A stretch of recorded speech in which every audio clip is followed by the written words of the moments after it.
오늘 우리 주님 앞에 예배드리게 오신 여러분들을 환영합니다. 우리가 주님 앞에 신령과 진정으로 예배하기를 원합니다. 이 시간 성부, 성자, 성령의 이름으로 다 함께 예배하시겠습니다. 조용한 기도 드리시겠습니다. 새 노래로 여호와께 노래하라. 온 땅에 여호와께 노래할지어다. 여호와께 노래하여 그의 이름을 송축하며 그의 구원을 날마다 전파할지어다. 그의 영광을 백성들 가운데 그의 기이한 행적을 만민 가운데 선포할지어다. 아멘. 우리 다 함께 자리에서 일어나 찬송가 122장 부르시겠습니다.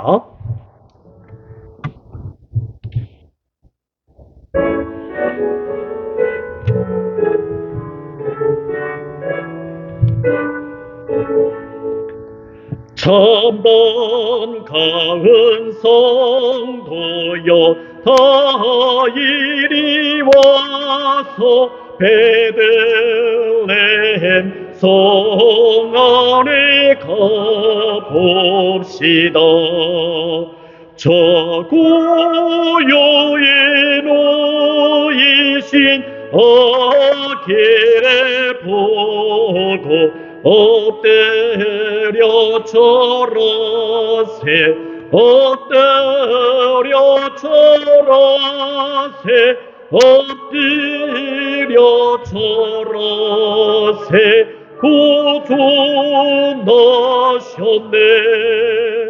저 천사여 찬송이 높이 불러서 예광활한 전지에 올리어라. 주 하나님 앞에는 영광을 돌려 엎드려 절하세 엎드려 절하세 엎드려 절하세 구주 나셨네. 이 세상에 주께서 탄생할 때에 참신과 참사람이 되시려고 저 동정녀 몸에서 나시었으니 엎드려 절하세 엎드려 절하세 엎드려 절하세 구주 나셨네. 여호와의 말씀이 육신을 입어 날 구원할 구주가 되셨도다. 늘 감사한 찬송이 주 앞에 드려 엎드려 절하세 엎드려 절하세 엎드려 절하세 구주 나셨네. 아멘.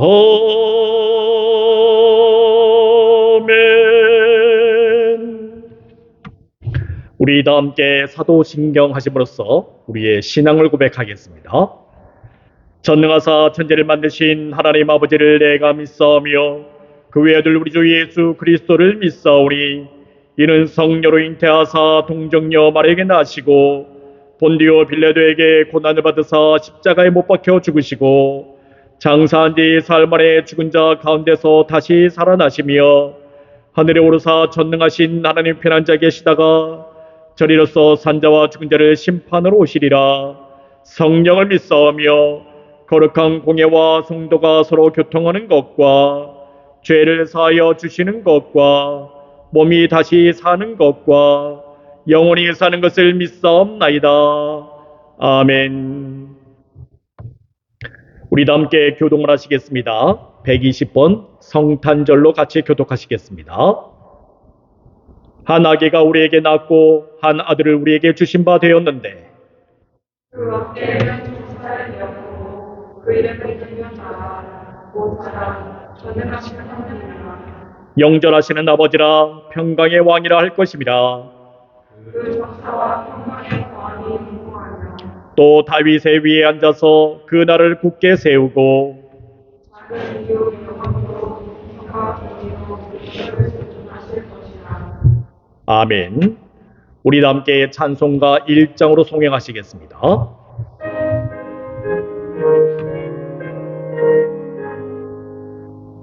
만복의 근원 하나님 온 백성 찬송 드리고 저 천사여 찬송하세 찬송 성모 성자 성령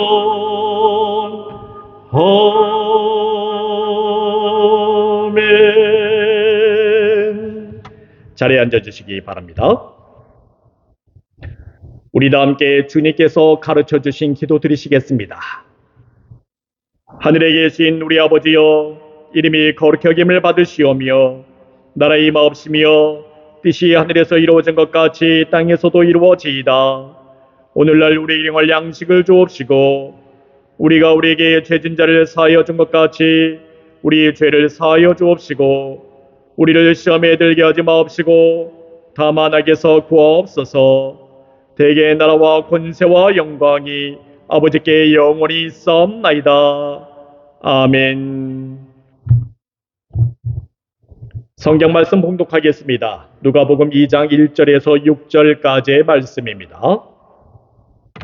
마태복음 2장 1절에서 6절까지의 말씀 제가 받들어 봉독하겠습니다. 헤롯 왕 때 예수께서 유대 베들레헴에서 나심에 동방으로부터 박사들이 예루살렘에 이르러 말하되 유대인의 왕으로 나신 이가 어디 계시냐? 우리가 동방에서 그의 별을 보고 그에게 경배하러 왔노라 하니 헤롯 왕과 온 예루살렘이 듣고 소동한지라. 왕이 모든 대제사장과 백성의 서기관들을 모아 그리스도가 어디서 나겠느냐 물으니 이르되 유대 베들레헴이오니 이는 선지자로 이렇게 기록된 바 또 유대 땅 베들레헴아 너는 유대 고을 중에 가장 작지 아니하도다. 내게서 한 다스리는 자가 나와서 내 백성 이스라엘의 목자가 되리라 하였음이니이다. 아멘. 오늘 말씀은 그의 별을 보고 그에게 경배하러 왔노라 라는 제목을 가지고 주님의 말씀을 증거하겠습니다. 우리가 오늘 성탄절을 맞이하여서 마태복음 2장에서 예수님의 탄생에 관한 말씀을 보려고 합니다. 그 가운데 가장 우선으로 볼 수 있는 것이 예수님의 탄생하신 날에 관련된 말씀입니다. 마태복음 2장에서 예수님께서 태어나신 날을 정확하게 헤롯 왕 때라고 밝히고 있습니다. 역사적으로 보게 된다면 헤롯 왕은 주전 4년에 사망하였습니다. 물론 그렇게 본다면 예수님께서 태어난 시기도 주전 4년 이전에 태어났을 것이라고 우리는 볼 수 있습니다. 따라서 우리가 지키고 있는 이 절기, 이 성탄절은 지금으로부터 2025년 전의 사건이 아닙니다. 그보다 대략 10년 전을 생각해 보아야만 할 것입니다. 물론 오늘날과 비교해 본다면 그것은 매우 혼란스러운 일일 수도 있습니다. 굳이 역사적으로 정확한 날짜를 가지고 오늘날 우리가 성탄절을 지키고 있는 이 시간을 다시 한번 생각해 보아야 한다고 하니 전체적으로 성경에 있는 시간들을 다시 한번 짜맞춰 보아야 하는 그러한 일이 발생하게 되는 것이지요. 그러나 우리는 그럴 필요는 없습니다. 우리가 절기를 지키고 있는 이 성탄절을 굳이 다시 한번 짜맞춰 볼 필요는 없는 것입니다. 이미 오래전부터 지키고 있던 절기이기 때문에 우리는 그대로 맞춰서 보면 되는 것입니다. 물론 여러분들이 성탄절은 항상 이 추운 겨울이라고 생각을 하고 있지요. 그런데 더운 남쪽 나라를 한번 가보십시오. 거기서 성탄절을 맞이한다면 참 혼란스러울 것입니다. 수영복을 입고 성탄절을 맞이하는 것입니다. 그래서 우리는 이 성탄절 시간에 대해서는 좀 유동적인 그러한 생각을 좀 가지고 있어야만 이 성탄절을 맞이하는 것도 괜찮을 것입니다. 그러나 성경에서 말하고 있는 이 성탄절 시간에 대해서는 우리가 조금 더 정확하게 알아야 될 필요는 있지요. 예수님께서 태어나시던 때가 헤롯 왕 때라든지 동방으로부터 박사들이 예루살렘에 온 시간과 관련된 일들, 이것들을 우리가 좀 잘 짜맞춰 볼 수 있어야 하는 것입니다. 우리가 이 시간에 대해서 굳이 밝혀야 될 이유는 예수님께서 나신 사건, 이 사건은 신화적인 내용이 아니라는 것이지요. 역사적인 사건, 구약의 시대와 맞물려서 역사적으로 나타난 사건이기 때문에 우리는 이 시간대를 잘 확인해 볼 수 있어야 하는 것입니다. 1절 말씀 보도록 하겠습니다. 헤롯 왕 때 예수께서 유대 베들레헴에서 나심에 동방으로부터 박사들이 예루살렘에 이르러 말하되. 앞서 말씀에 드렸다시피 예수님께서 나신 때가 언제입니까? 헤롯 왕 때입니다. 헤롯 왕은 주전 47년에 25살의 나이로 갈릴리 총독으로 임명되었습니다. 그 후 주전 40년에 로마 황제 아우구스를 통해서 유대인의 왕으로 임명되었고, 주전 20년에 예루살렘 성전 재건 사업을 시작했습니다. 그는 로마 정부와 유대인 간의 우호적인 관계를 맺기 위해서 성전의 재건과 도시 재건 사업을 그렇게 활발하게 수행했던 것입니다. 그래서 헤롯 왕을 별명이 있습니다. 헤롯 왕이 건축광이라고 얘기를 해요. 제가 예전에 한번 예루살렘에 이스라엘의 성지순례를 간 적이 있었는데, 헤롯 왕이 즐겨 지내던 여름 왕국이 있습니다. 그곳이 어디냐면 마사다라는 곳이에요. 그리고 이제 겨울 왕국도 거기에 이제 형성되어 있습니다. 이 마사다라는 곳에 참 희한한 것이 있습니다. 온돌방이 있어요. 거기에. 여름, 이제 밤 되면 춥잖아요. 그러니까 거기에 온돌방이 있는 것입니다. 와, 우리나라에만 옛날에 한국에만 있었던, 지금 한국에도 있죠. 한국에만 있었던 그런 온돌방이 거기도 있었어요. 그러니까 그때 당시에 헤롯이 얼마나 머리가 똑똑한 사람인지는 우리는 알 수 있습니다. 건축을 너무나도 좋아해요. 그런데 이 헤롯 왕은 사실은 순수한 혈통을 가진 사람이 아니었습니다. 유대인이 아니었던 것이지요. 반은 에돔 사람이고 반은 유대인인 것입니다. 그래서 그는 자신의 왕권을 지키기 위해서 사람들에게 매우 잔혹하게 되었습니다. 특히 가족들까지 예외 없이 죽이는 일에 앞장섰던 것입니다. 할아버지, 어머니, 왕비의 남동생 2명의 아들을 죽였습니다. 그러한 헤롯은 사실 주전 4년에 70세의 나이로 그도 결국 죽음을 맞이하게 됩니다. 물론 그가 죽을 때 유언을 하나 남겼습니다.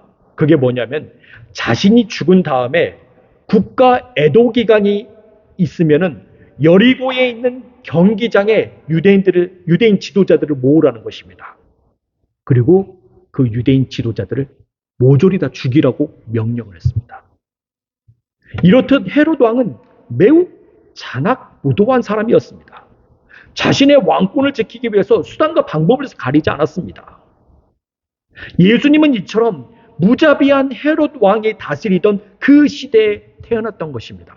그래서 동방 박사들이 예수님을 찾아갔잖아요. 그리고 헤롯에게 그것을 물었잖아요. 그 다음에 동방 박사들은 유대 베들레헴으로 향하게 되었습니다. 그때 헤롯 왕이 동방 박사들에게 배신당했다는 것을 알고 유아들을 살해하기 시작합니다. 그렇죠? 이게 바로 헤롯 왕이 그 본성이 원래 그랬다는 것이지요. 이렇듯 예수님의 탄생에 대해서는 비록 잔악무도한 이 헤롯 왕과 맞물려 있지만 역사적인 사건이다라는 것을 확실하게 보여주고 있는 것이지요. 또 하나의 역사적인 사건이 무엇이냐? 예수님의 태어나신 곳이 바로 역사적인 사건입니다.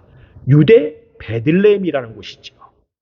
우리가 헬라어 원문 성경을 보게 되면요, 헤롯 왕 시대 때 예수님께서 태어난 것, 그것이 먼저 나오지는 않습니다. 유대 베들레헴이라는 지명이 먼저 나옵니다. 헬라어라는 것이 좀 특징이 하나 있습니다. 어떤 문장이라든지 단어라든지 정말 제일 먼저 앞에 나온다. 그러면요, 헬라어는 이 단어, 이 문장이 정말 중요하다라는 것을 뜻하고 있습니다. 그래서 유대 베들레헴이라는 지명이 1절에서 가장 중요한 단어임은 우리는 확인해 볼 수 있는 것이지요. 말하자면 예수님께서 탄생하신 그 출생지를 밝히는 것, 그 무엇보다 중요하다는 것입니다. 유대 베들레헴이라는 곳은 어디에 위치해 있느냐? 예루살렘 남쪽 5마일, 약 8km 떨어진 곳에 위치해 있습니다. 물론 북쪽 수불론이라는 지역에도 유대 베들레헴이라는 동네가 있어요. 여기 코네티컷에도 베들레헴이라는 동네가 있습니다. 그런데 이 베들레헴, 그때 당시에도 그렇게 베들레헴이라는 동네가 여러 곳에 존재했다는 것이지요. 그런데 유대 베들레헴이라고 그렇게 딱 집어서 말함으로써 이곳이 스불론에 있는 베들레헴이 아니라 유대 지방에 있는 베들레헴이구나라는 것을 확실하게 보여주고 있는 것입니다. 누가복음에서는 이 베들레헴이 다윗의 동네라고 지칭하고 있지만 마태복음에서는 유대라는 말을 넣음으로써 신학적인 지명이 아니라 지정학적인 위치를 확실하게 보여주고 있는 것입니다. 또한 예수님의 나심에 대한 역사적인 사실을 보여주고 있는 것이 동방에서 온 박사들에 대한 말씀 때문에 그렇습니다. 이 동방에서 온 박사들은 페르시아 사제들로서 초자연적인 지식과 능력을 가진 사람들입니다. 이들을 소위 마고이라고 얘기를 하는데 점성술가입니다. 이 동방 박사들은 천체의 운행을 유심히 관찰하여서 세상의 일을 미리 예측할 수 있는 사람이었습니다. 예전에 그런 사람 중국에 있죠. 누가 그랬습니까? 제갈공명, 제갈량, 그 사람이 바로 이렇게 천체를 보고 이 나라의 운명이라든지 뭐 그런 것들을 갖다가 점쳤던 사람으로 알고 있습니다만은 이 마고이라는 사람들도 마찬가지였어요. 이 페르시아에서 온 사람입니다. 지금 페르시아는 어디냐? 지금의 이란을 가리키고 있어요. 이 사람들은요, 천문학으로서 명성이 아주 자자했던 사람입니다. 그래서 이 박사들을 뭐라고 했겠냐? 현자 내지는 지혜로운 자라고 이름하였던 것이지요.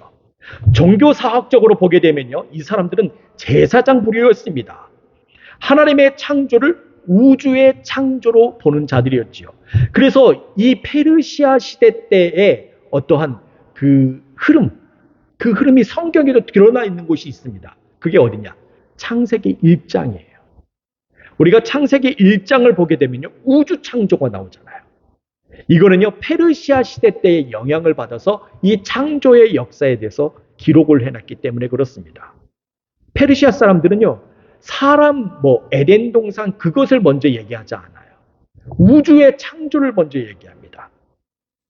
기원전 수십억 년 전, 그거를 얘기해요, 이 사람들. 이 페르시아, 이 제사장, 그래서 이 페르시아 시대 때 이 제사장 부류들이 있는데, 당시에 이스라엘에 있는 그 제사장 부류들이 페르시아에 머물러 있었거든요. 그 페르시아 제사장의 그 신학적인 흐름을 가지고 바로 성경에 이렇게 기록돼요. 창세기 1장을 그렇게 서술하게 된 것입니다. 그리고 이 페르시아 제사장들은 페르시아 시대 때에도 그대로 머물러 있었지만 헬레니즘 시대 때와 예수님 시대에 이르기까지, 로마의 시대에 이르기까지 바벨론 지역에 거기에서 계속해서 살고 있었고, 이제 동방박사라는 신분으로서 예루살렘에 찾아오게 된 것입니다. 물론 당시 이스라엘 사람들을 비롯하여서 근동 지방에 있는 사람들은 이들의 정체에 대해서 잘 알고 있었어요. 그래서 그들이 예루살렘에 찾아온다는 것, 그리 크게 문제될 일은 아니었습니다. 그러나 이 동방박사들이 예루살렘에 찾아온 것은 뭔가 특별한 이유가 있었기 때문에 그렇습니다. 왜 그러냐면요, 일반적으로 예루살렘이라고 하면은 이스라엘의 수도를 얘기하고 있습니다. 수도, 사람들의 모든 사람들은요, 왕들이 태어난다. 어디에서 태어나느냐? 주로 수도에서 태어난다는 그러한 생각을 가지고 있었습니다. 그래서 그 왕은 반드시 수도에 머물러야 된다는 그 이유, 가지고 있었지요. 이 동방 박사들도 마찬가지였습니다. 예루살렘으로 굳이 찾아온 이유가 무엇이냐? 왕이 거기에서 태어날 것인데 바로 예루살렘이 바로 수도이기 때문에 그렇습니다. 사실 이 동방 박사들이 뭔가 좀 착각을 한 것이지요. 자기의 상식만 가지고 그렇게 찾아오게 된 것입니다. 그런데 별은 어디로 향하고 있습니까? 유대 베들레헴으로 향하고 있었습니다. 그러나 동방 박사들은 왕이 가져야 될 가장 기본적인 동목, 왕은 수도 예루살렘에 태어나야 되고 왕은 수도 예루살렘에 머물러야 한다는 그 사실에만 치중하고 있었지요. 이로 인해서 그들은 진정으로 가야 할 곳을 정확하게 알지 못했습니다. 그래서 2절 말씀에 보니 유대인의 왕으로 나신 이가 어디 계시냐? 우리가 동방에서 그의 별을 보고 그에게 경배하러 왔노라 하니 라고 말씀하고 있습니다. 동방 박사들은 예루살렘에 도착하자마자 사람들에게 묻고 다녔던 것입니다. 유대인의 왕으로 나신 이가 어딘지 묻고 다녔던 것이지요.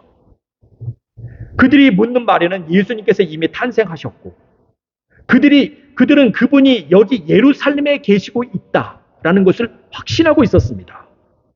그들은 왕이 반드시 예루살렘에 계신다는 생각에 사로잡혔던 것이지요. 물론 그들이 왕을 찾는 이유가 무엇입니까? 오로지 그분께 경배하기 위해서입니다. 그 유대인의 왕만이 자신들이 경배를 받을 수 있는 분이라고 확신하고 있었지요. 비록 그들이 유대인의 왕을 예루살렘에서 찾는다는 것은 매우 큰 실수를 범하고 있는 것이지만 그들의 뜻하는 바 유대인의 왕에게 경배하기 위하여 그렇게 찾아다니는 것은 올바른 행동이라는 것을 사실 보여주고 있는 것입니다. 사실 여러분들 유대인의 왕이라는 말은요, 마태복음에서 어디에서 사용되냐면은 예수님께서 십자가에 달리실 때 유대인의 왕이라는 말을 사용하고 있습니다. 이 왕이라고 얘기를 하고 있기 때문에 사람들은 경배의 대상이라고 사용하고 있지만 사실은 예수님께서 십자가에 달리실 때 유대인의 왕이라고 얘기한 거는요, 예수님을 비꼬기 위함입니다. 하지만 동방 박사들이 유대인의 왕이라고 표현했을 때는 그것은 확실히 경배의 대상이라는 것을 알 수가 있지요. 네, 그렇습니다. 이 유대인의 왕이라는 말을 누가 사용하느냐, 어떤 사람이 사용하느냐에 따라서 그것은 경배의 대상이 되기도 하지만 조롱의 대상이 되기도 합니다. 말하자면 여러분들 여기서 중요한 사실이 하나 있어요. 하나님께서는 아무리 능력이 많으셔도 그 능력이 누구에게 임하느냐에 따라서 그 능력은 상반된 결과를 가져오게 되어 있습니다. 제가 자주 드렸던 말씀입니다. 커다란 물탱크가 하나 있어요. 거기는 굉장히 신선한 물이 있습니다. 몸에도 좋고 마시면 마치 생명수와 같은 그런 물이 물탱크에 가득 차 있어요. 그런데 여러분들 그 물탱크를 갖다가 열 때 수도꼭지를 한번 탁 틀어봅니다.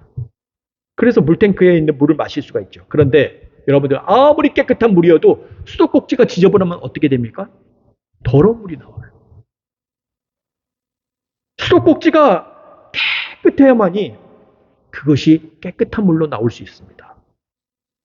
여러분들, 우리는 수도꼭지와 같은 사람이에요. 하나님의 전능하신 능력이 있다 하더라도 내가 지저분하잖아요? 내가 더럽잖아요? 여러분들 더러운 말이 나오게 되어 있는 것입니다. 하나님께서 아무리 능력을 주시는 분이어도 병을 고치는 역사가 있어도 내가 올바르지 못하면은 여러분들 그 나오는 능력이 매우 지저분하게 나오는 것입니다. 유대인의 왕이어도 유대인의 왕을 누가 얘기를 하고 있느냐? 동방 박사가 얘기하면 경배의 대상이 될 수 있어요. 하지만 예수님을 조롱하고 예수님을 죽이려고 하는 자들, 그들이 유대인의 왕이라고 하면요, 그것은 조롱의 대상이 되고 맙니다.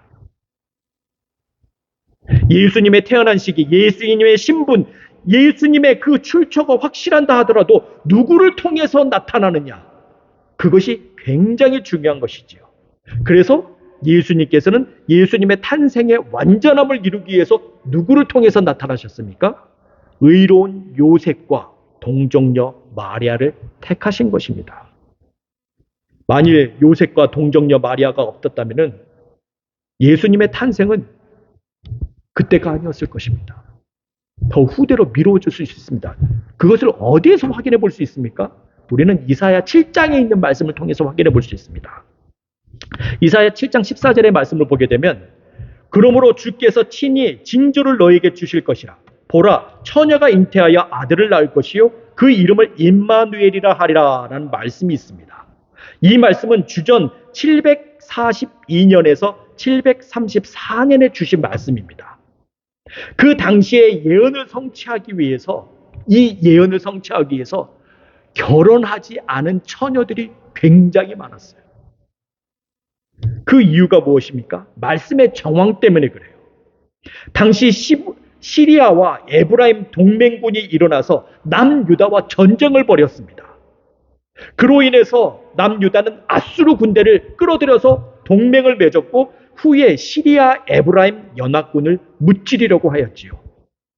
그런데 그 와중에 남유다의 왕이 죽고 말았습니다. 그때 당시에 남유다의 왕이 누구였느냐? 아하스라는 사람이었지요.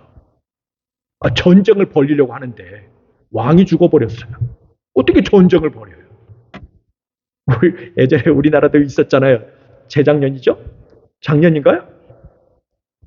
계엄령 선포되었지만 딱 대통령에게 체포되니까 바로 끝나버리잖아요. 지금 여기도 똑같아요. 남유다도 아하스 왕이 죽어버리니까 전쟁을 할 수가 없는 거예요. 남유다는 이와 같은 풍전등화 같은 상황 속에서도 지금 이제 큰일 났다는 것이죠. 이 남유다를 구할 사람이 있어야 된다는 거예요. 그게 누구입니까? 메시아입니다. 메시아가 아니면은 도무지 이 남유다를 구할 수가 없는 것입니다.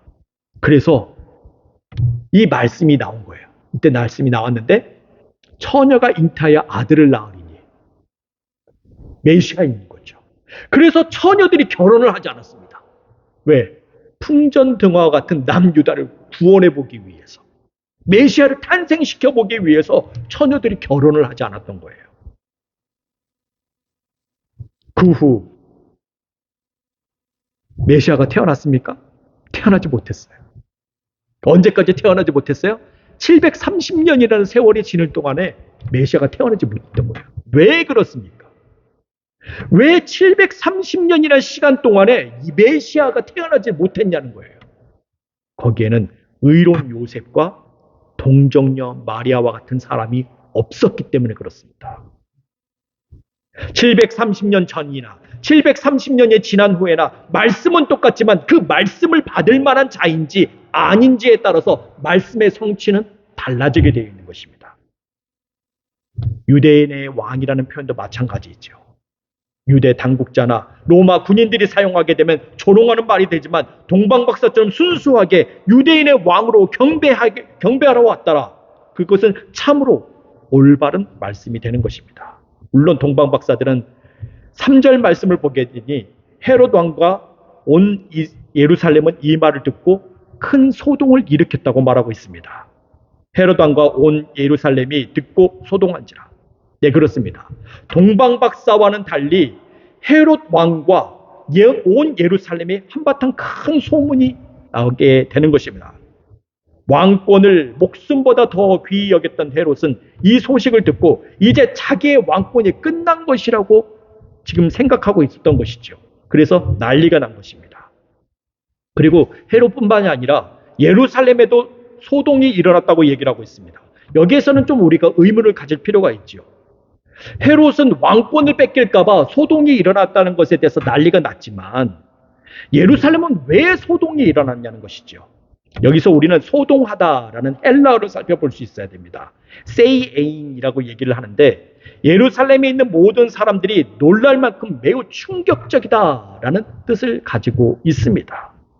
그런데 여기에서 예루살렘 사람들이 소동했다는 표현은 헤롯과 함께 사용되고 있음을 우리는 분명히 알아야 됩니다. 말하자면 예루살렘 사람이나 헤롯이나 똑같이 놀라고 충격을 받았다는 것이죠.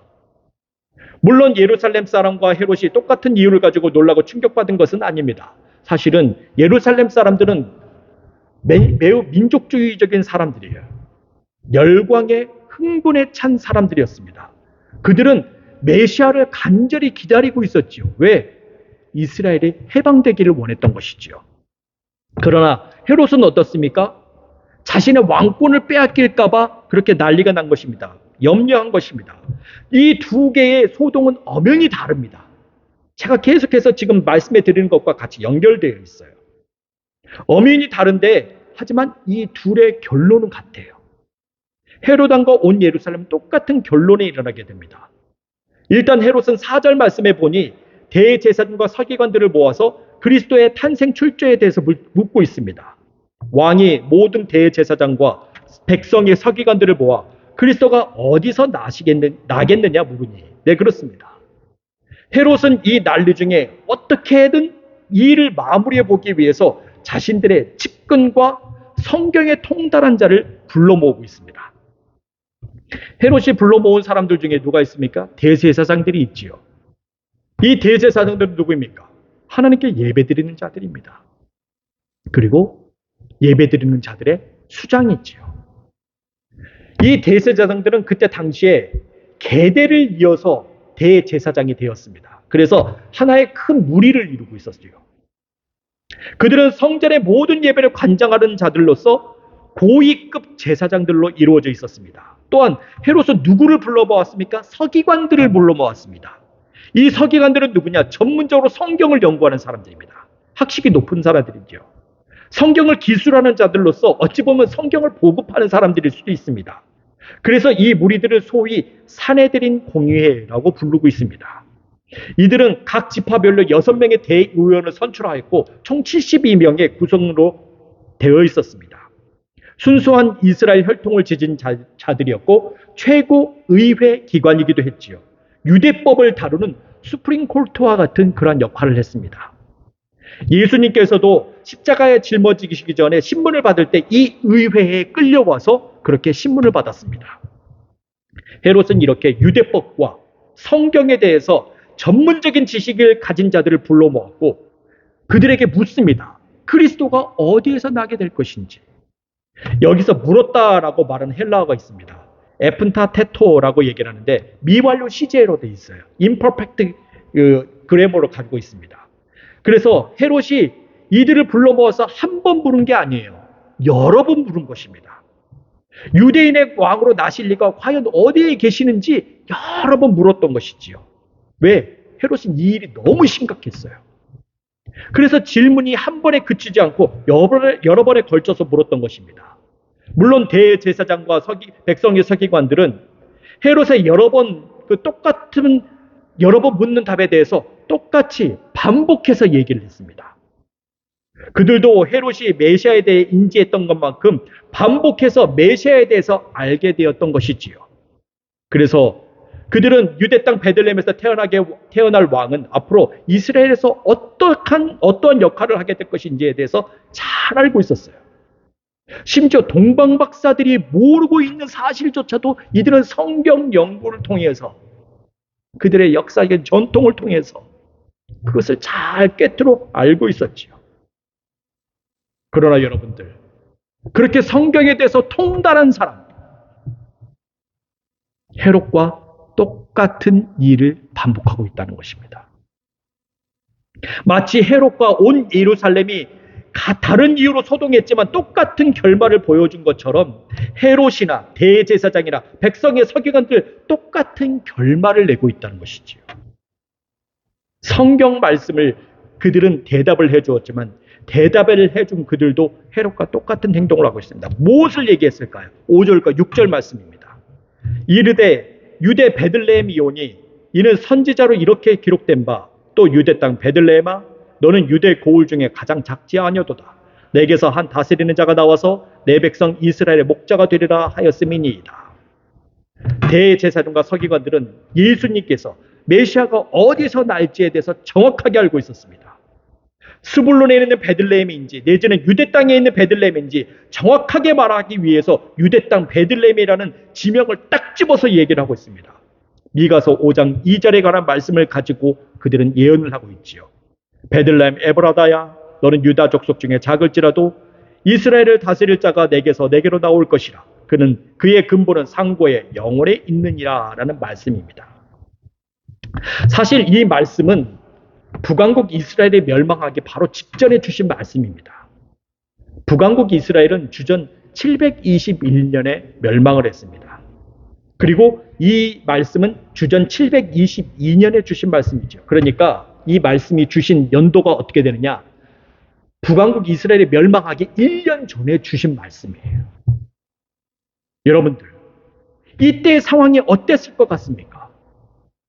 당시 북왕국 이스라엘은 이제 모든 사람들이 지금까지 있던 왕을 신임하지 못하는 지경에 이르게 되었습니다. 나라가 멸망하기 1년 전이니 그때 정치적으로, 경제적으로 상황은 안 보아도 뻔한 상황이었지요. 백성들은 왕에 대해서 레임덕을 걸었습니다. 그래서 그들은 새로운 왕이 나타나기만을 학수고대하고 있었습니다. 물론 이 왕은 예루살렘에서 나온 왕이 아닙니다. 유대 땅 베들레헴에서 나온 왕이지요. 다윗의 가문이 시작된 유대 땅 베들레헴 말입니다. 사람들은 현재의 왕과 이전에 등장했던 왕들을 고대하는 것이 아닙니다. 그보다 훨씬 이전에 나왔던 다윗과 같은 왕을 기대하고 있었습니다. 따라서 가장 작고 보잘것없는 베들레헴 에브라다 가문이라 하더라도 다윗과 같은 통치자가 나온다면 다시금 황금 시대가 도래할 수 있었던 것이지요. 이러한 내용을 본다면 여기서 가장 마음에 찔림이 있는 자가 누구입니까? 지금의 왕으로 차지하고 있는 헤롯입니다. 미가서에 나오는 말씀을 비춰볼 때 자신조차도 구원할 수 없는 자이지요. 마치 멸망하기 1년 전에 있는 왕처럼 헤롯 왕은 절대 신임할 수 없는 왕이었습니다. 어떠한 구원도 기대할 수 없는 사람이 바로 헤롯 왕이었지요. 그는 반드시 제거되어야만 했고 다윗 자손으로서 새로운 왕이 등장해야만 했던 것입니다. 그러니까 상황이 북이스라엘 멸망하기 직전에 있는 상황과 헤롯 왕이 지금 동방박사에게 내지는 대제사장과 서기관들에게 들었던 그 얘기, 그 상황이 너무나도 똑같아요. 멸망하기 1년 전이라니까요. 그 사람들이 신임을 하지 않지요. 여러분들, 미국의 대통령, 지금 미국의 대통령이 가장 두려워하는 것이 뭔지 아십니까? 레임덕 걸릴까봐. 그게 가장 두려워요. 헤롯이 그랬다니까요. 헤롯이 정말 두려운 거예요. 그래서 이 사람은 이 사실이 너무나도 두렵기 때문에 이 메시아 탄생에 대해서 환영하지 않는 것입니다. 예언 이후 730년 동안 이루어지지 않았던 메시아가 탄생한다고 하니 이 사람이 너무나도 두려운 나머지 그 메시아를 경배하러 가지 않는 것입니다. 메시아는 그리스도시, 예수님은 그리스도시요 살아계신 하나님의 아들이시며 모두가 경배할 뿐이며 유대인의 왕임에도 불구하고 그는 절대 왕위를 내어주지 않는 것입니다. 그는 메시아를 죽이려 하는 것이지요. 여러분들, 이것이 바로 성탄절기에 있었던 일입니다. 예수님은 평화의 왕으로, 모두가 경배해야 할 왕으로, 만 백성을 구원할 왕으로, 왕 중의 왕으로 오셨지만 그분을 찾아뵙지 아니하고 그분에게 자리를 내어주지 아니하며 그분의 오심을 기뻐하지 아니한다면 여러분들, 헤롯 왕과 같은 자가 되는 것입니다. 그 사람들에게는 결코 하나님의 계시가 나타나지 않습니다. 그들이 계시를 받는다 하더라도 두리뭉실한 계시만 받게 됩니다. 혼란만 가중되게 됩니다. 하지만 동방박사처럼 오직 그분만 경배하기 위해서 자신의 보배압을 열어 그분께 예물을 바치기 위해서 자신의 자리를 내어놓는다면 이어지는 계시는 확실합니다. 세밀합니다. 예언자들이 받게 되는 그와 같은 계시를 받게 됩니다. 하나님의 명확한 인도하심을 받게 됩니다. 피할 곳이 어디인지, 내가 나아갈 곳이 어디인지를 확실하게 알게 됩니다. 여러분들, 우리도 우리의 자리를 이제는 내려놔야 됩니다. 나는 이것 때문에 경배할 수 없습니다. 나는 저것 때문에 경배할 수 없어. 이 성탄절에 우리가 늘 경배의 대상을 어디서 찾고 있습니까? 그렇게 경배할 대상을 다른 곳에서 찾게 되면 결국에는 하나님의 계시가 나타나지 않아요. 헤롯 왕처럼 오히려 메시아를 죽이려고 합니다. 우리는 우리의 중심을 다하여서 하나님을 경배해야 되겠습니다. 주님이 계신 그곳이라면 우리는 그곳을 찾아가서 전심을 다하여서 예물을 가지고 주님께 경배해야 합니다. 그리할 때 우리에게 참된 계시가 나타나게 됩니다. 그리할 때 우리가 가야 할 길, 우리가 분명히 걸어가야 할 길, 우리가 구원으로 나아갈 길을 확실하게 계시받게 됩니다. 이제 여러분들 2026년도를 맞이하게 됩니다. 2026년도 우리가 걸어가야 될 길, 우리는 잘 알지 못합니다. 하지만 여러분들, 하나님을 전심으로 경배하고 하나님 앞에 그 모든 동방박사처럼 주님 앞에 예배하려고 할 때 별이 인도하신 것처럼 하나님께서는 우리를 반드시 인도해 주실 것입니다. 여러분들 분명하게 빛을 바라보면서 그렇게 걸어가는 2026년도 6년도 또한 한 해가 되시길 주의 이름으로 축원드리겠습니다. 기도하겠습니다. 주님, 우리는 때때로 어떠한 한 가지의 말씀을 우리에게 주시고 계시지만 우리의 마음이 흐트러지고 또한 분명하지 아니할 때, 경배의 대상을 찾지 못할 때 그 말씀은 엉뚱한 방향으로 흘러가게 되고 그와 반대로 주님을 확실하게 경배하고 순수한 마음으로 주님 앞으로 나아가게 될 때 주님 앞에 보배합을 열어 그렇게 경배하고자 할 때 주님께서는 확실한 말씀으로 우리에게 응답해 주실 줄 믿습니다. 2026년도 우리가 새로운 발길을 나아갈 때 이 확실한 말씀을 붙잡고 우리가 주님의 밝은 빛을 따라 나아가게 하여 주시옵소서. 예수 그리스도 이름으로 기도합니다. 아멘. 이 시간 봉헌 시간 갖도록 하겠습니다. 우리 특별 찬양이 있겠습니다. 성탄절 특별 찬양 양영수 김민아입니다.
우리 다 함께 바쳐진 헌물을 위해 기도하겠습니다. 감사하시고 고마우신 하나님 아버지, 오늘 거룩한 주 성탄절에 우리 주님 앞에 우리가 나와 예배를 드리게 하심을 감사합니다. 오늘 주신 은혜에 따라 성탄절 연보를 주님 앞에 드렸습니다. 우리가 이 물질을 바칠 수 있도록 믿음과 힘을 주심에 감사합니다. 이 물질을 동방박사처럼 주님 앞에서 기뻐하며 감사하며 드렸사오니 우리 주님 받아주시옵소서. 주님, 우리가 탄생하신 우리 예수님께 경배하기를 원합니다. 평화의 왕으로 백성을 구원할 왕의 왕중으로 그렇게 오신 우리 예수님을 경배하게 하여 주시옵소서. 우리가 우리의 자리를 내어드려서 주님 오심을 기뻐하게 하시고 이를 통해 하나님의 계시를 받게 하여 주시옵소서. 우리에게 주시는 그 계시가 세밀하고 정확하여 우리가 기쁨으로 가득하게 하여 주시옵소서. 이 성탄의 계절에 하나님의 아들 예수 그리스도의 탄생을 축하하고 이를 기념하고 있습니다. 말씀이 육신이 되어 우리 가운데 거하시고 말씀을 이뤄나가는 우리 모두가 되게 하여 주시옵소서. 예수 그리스도의 이름으로 기도합니다. 아멘. 교회의 소식 알려드리겠습니다. 오늘은 성탄절입니다. 하나님의 긍휼로 인하여 돋는 해가 위로부터 우리에게 임하였습니다. 어둠과 죽음의 그늘에 앉은 자들에게 비추고 우리의 발을 평강의 발로 인도하여 주실 것입니다. 우리가 예배 뒤에는 예찬을 나눕니다. 성탄의 예찬을 나누면서 여러분들 기쁨이 있으시길 바랍니다. 아래층으로 내려가시면 되겠습니다. 2026년 교회 달력이 있습니다. 필요하신 대로 가져가셔서 이웃과 함께 나누시길 바랍니다. 우리 다 함께 자리에서 일어나 찬송가 115장 부르시겠습니다.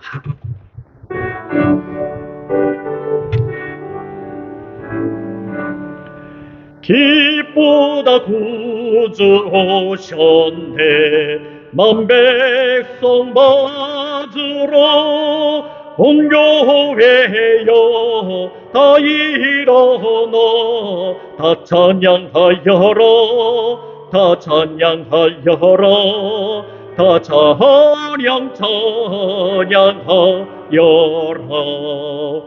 구세주 탄생했으니 다 찬양하여라 이 세상에 만물들아 다 화답하여라 다 화답하여라 다 화답하여라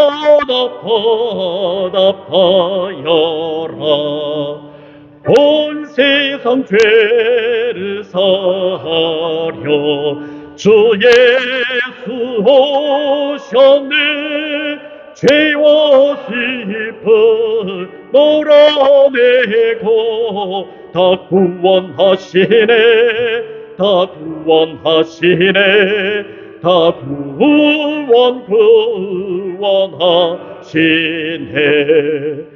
은혜와 진리 되신 주 다 주관하시리. 만국 백성 구주 앞에 다 경배하여라. 다 경배하여라. 다 경배하여라.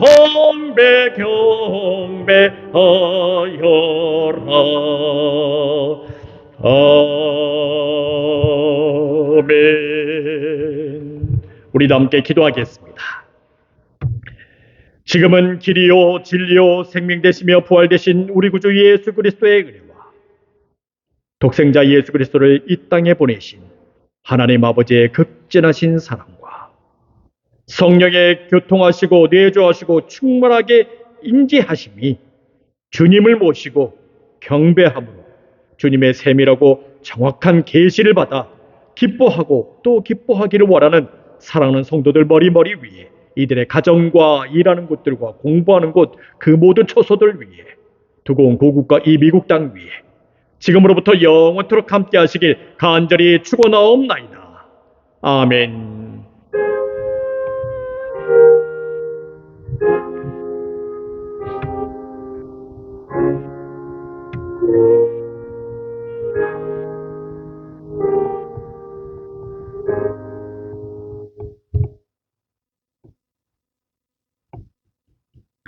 감사합니다. 예배 마쳤습니다.